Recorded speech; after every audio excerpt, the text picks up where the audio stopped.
The International Monetary Fund projects Korea's economy to grow 1.9% this year, unchanged from its January forecast.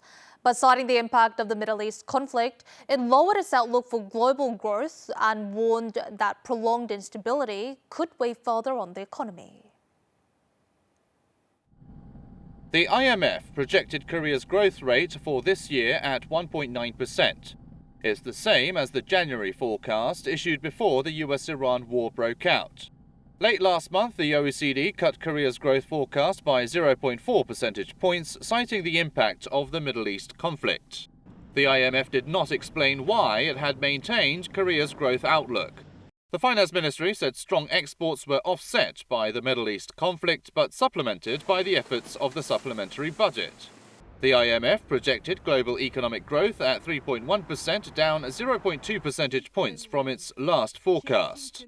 It had also lowered the figures for the US and Europe.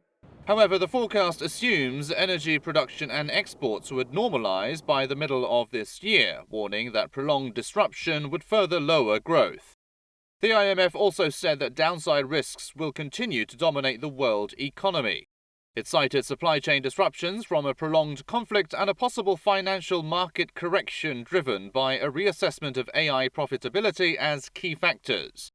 Global inflation is projected at 4.4%, up 0.6 percentage points from January, driven by surging energy and food prices.